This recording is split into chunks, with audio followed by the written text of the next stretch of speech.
Hello, everybody, and welcome to another episode of Box Office Talk. This is the show where I break down what happens at the box office, see if my predictions for the top 5 are correct, and then make predictions for next week's top 5. So let's get right on into it. Last week was Star Wars week, pretty much. I don't think anyone could have predicted otherwise that Star Wars would get number 1. But anyways, let me remind you of what my predictions were for this week. I thought number 1 would be Star Wars, obviously. I thought number 2 would be Sisters. Number 3 would be Alvin and the Chipmunks. The road chip. Do you like that play on words? It's so clever. I thought number 4 would be Mockingjay Part 2, and number 5 would be In the Heart of the Sea. And I got 2 out of 5 of my predictions correct. Number 1, obviously, was Star Wars. I don't think anyone could have predicted otherwise that Star Wars would get number 1. Of course not. Why would you guess that Chipmunks or Sisters would beat Star Wars? That's impossible. Anyways, let's talk about it, because Star Wars actually broke the opening weekend record previously held by Jurassic World. Jurassic World on its opening weekend made $208 million, but Star Wars has made $247 million, and that is very good because it already exceeded its $200 million budget, which is also very good, and I am predicting that it'll probably become the highest grossing movie ever. That's right, Avatar, you better watch out. And of course, I am glad that Star Wars got number 1 because, as you know, I love Star Wars. It brought me right back into what I loved about the original trilogy, and it's just an overall great film that I enjoyed watching very much and I want to see again, which is probably why it's going to become the highest grossing movie ever to me, because I think a lot of people are going to want to see this movie again because it's Star Wars number 1 and number 2. I think a lot of people really liked that it brought them back to the original trilogy in a way and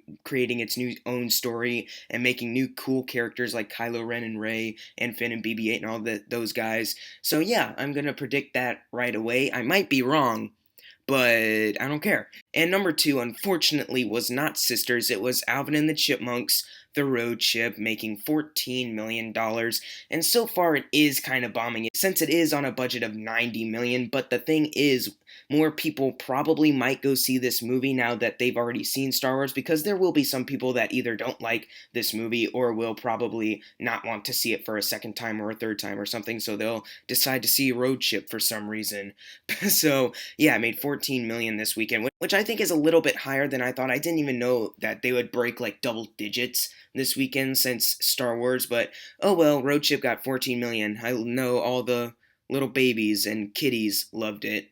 Not so sure about the adults, though. Anyways, number 3 was Sisters. It made $13 million, and this one might not be bombing because its budget is lower than Chipmunks. It has $30 million as a budget, so maybe in the next couple weeks, after more people see Star Wars, of course, it'll get to its $30 million budget. Maybe. I don't know. I've heard some good things about Sisters, but then I've heard some really bad things about Sisters. I haven't seen it yet, obviously. I've been geeking out about Star Wars the whole time. So maybe I'll see it before the year ends, but if not, oh well, I guess.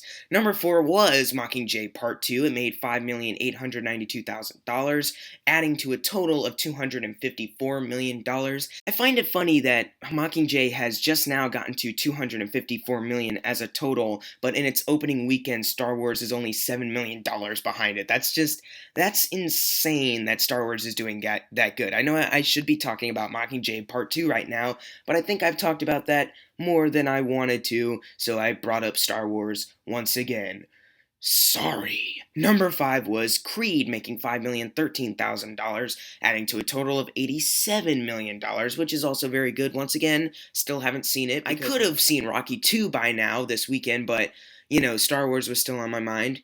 To bring up Star Wars again, I apologize, but I must, because Star Wars is out. Star Wars is out. Sorry, I'll try to not talk about Star Wars. Number 6 was The Good Dinosaur, making $4,350,000, adding to a total of $96 million.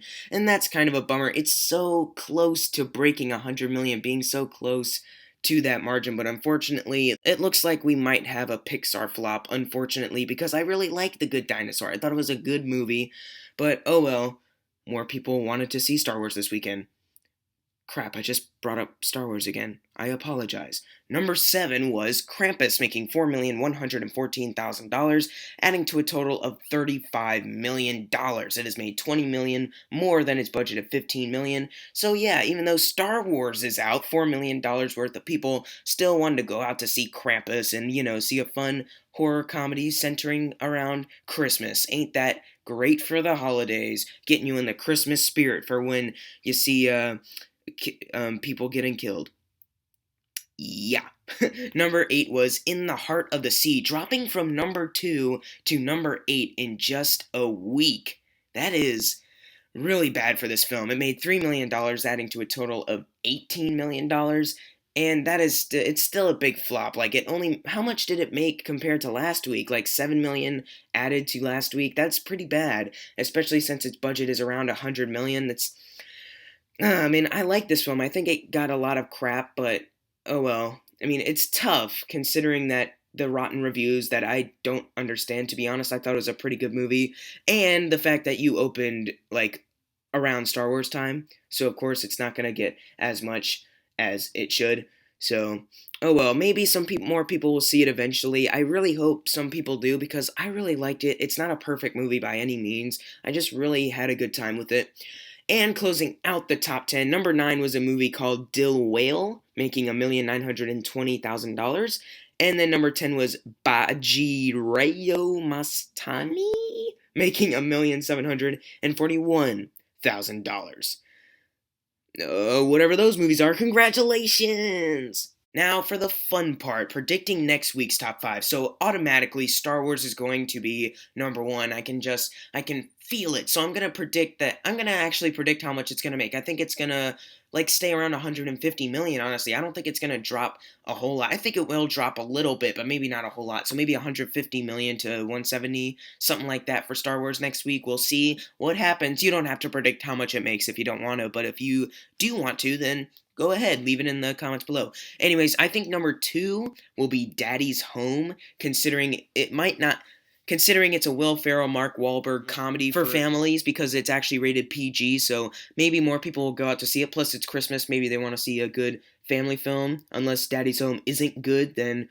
oh well. I'm going to say number 3 is The Big Short because that actually opens on Wednesday, so I think it has the better chance of making more money than the others. I'm going to predict that number 4 is Joy, since people really like Silver Linings Playbook and American Hustle, also made by David O. Russell, starring Jennifer Lawrence. And I'm going to predict that number 5 is Concussion. That's right, I'm not predicting that Point Break is going to be in here. I think because it's a remake of a really good film, apparently. I haven't seen it, but I heard it's really good. I think that's going to flop big time. And Hateful and The Revenant, if you've been paying attention, is in limited release right now. The Hateful Eight opens January 1st everywhere, and The Revenant opens January 8th. So it's probably not going to get in the top 5 because limited release.